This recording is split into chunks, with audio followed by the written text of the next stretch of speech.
Hi guys! Today I'm sharing a recipe that I've tested a couple of times before I actually got to filming it. It was so delicious that every time I just couldn't wait to make it and I didn't have time to film it. But now I finally had the time, and so I'm sharing today with you my spinach fish pie.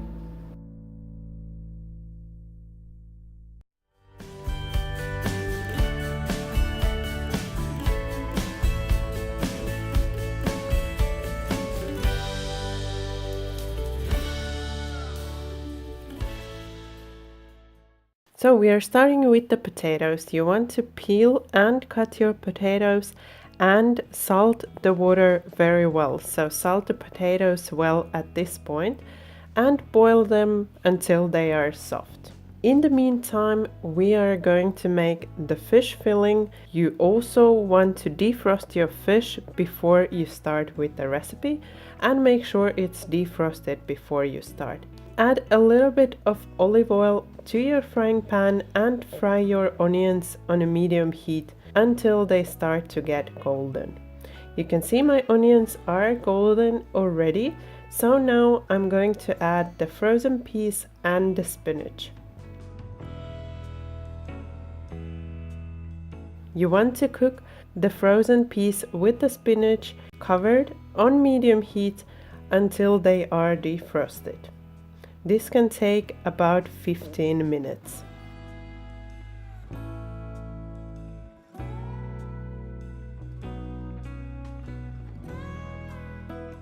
Once the spinach and the peas have defrosted, you can see here they are all soft and they're not icy anymore. I'm adding the fish and turning off the heat. At this point, I just want to mix the fish in and season it.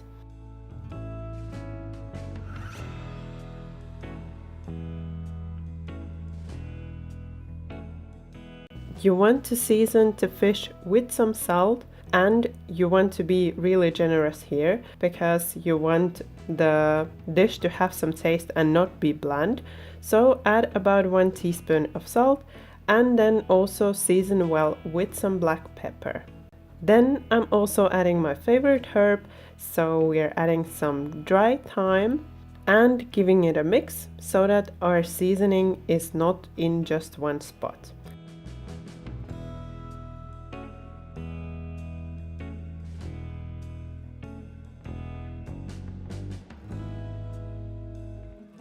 Now you can cover it and remove it from the heat. We are going to make the white sauce now. For that, you want to start by melting the butter over medium heat, and once it's all melted, add the flour. You want to whisk the flour in so that there are no lumps, and then you just want to cook it over medium heat just shortly. Continue mixing all the time so that nothing burns. You don't want the white sauce to burn because it doesn't taste really nice if it's burned. So keep on mixing and start adding the milk.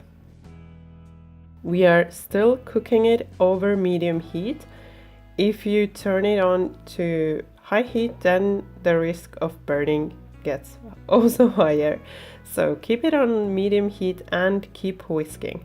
Once you see that the sauce starts to get thick, so you can see here on the sides of my pot, you can see the sauce is getting thick. So I'm going to season it with some salt and pepper at this point and continue cooking until it's nice and thick. So now my sauce is ready and I'm going to add the cheese at this point, and also I'm turning off the heat. Now I just want the cheese to melt into the white sauce and then it's ready. Look at this super creamy and cheesy sauce. Oh my god, I think I could just grab a spoon and eat it like this, but no, we are going to add it to the fish. So take the sauce and pour it over your fish and give it a good mix so that you have everything combined. I don't know about you, but just looking at this is making me hungry.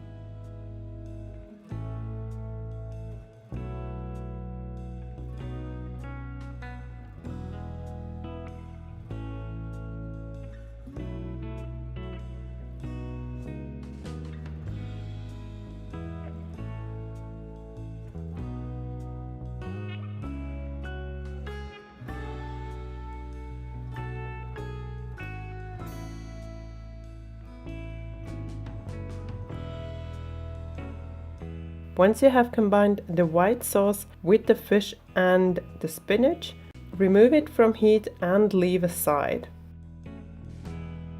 Now you want to strain the water from the potatoes and make the mash. I'm adding some butter and some chives to the potatoes.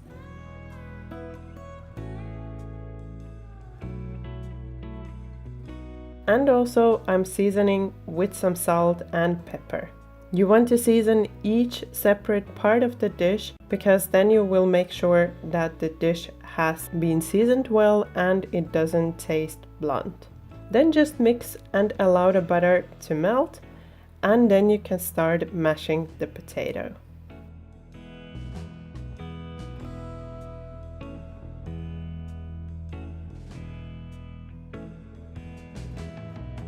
Once you've mashed the potatoes a little bit, you can start adding milk.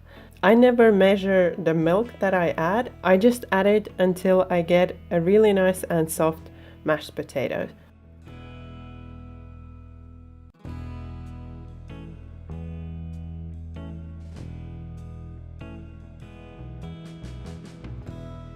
So here you can see once you get this kind of a consistency, so it's really soft, then you know it's ready and you can stop mashing and you can stop adding the milk.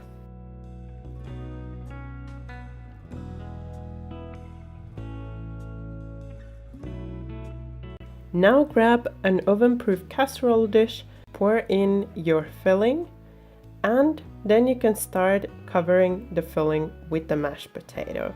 So you can do that just spooning carefully the mashed potato over your filling.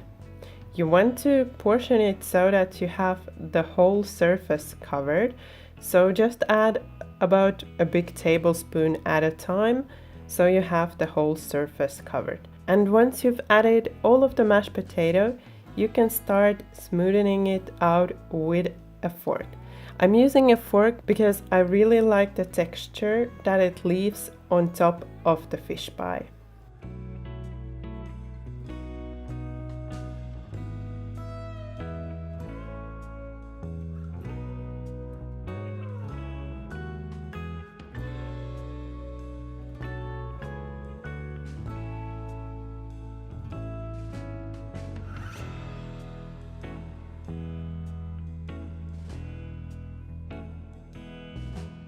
And now comes the best part. So we are going to sprinkle over some grated cheese on top of the mashed potato.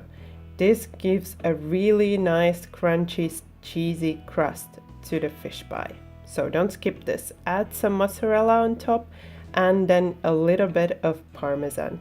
And I swear you won't regret that. The complete recipe and the baking instructions can be found in the link below in the description box. Once the fish pie is baked, you want to allow it to cool a little bit, so I would suggest to allow it to cool for about half an hour if you can wait. It smells so good that it's really hard to wait. But if you wait about half an hour, the filling has time to set a little bit and you don't have to wait until you can eat it because it's not piping hot. I hope you liked this recipe, and if you did, please don't forget to leave me a like and subscribe for some more delicious recipes and fun tutorials. Thank you for watching my video. Bye bye until next time.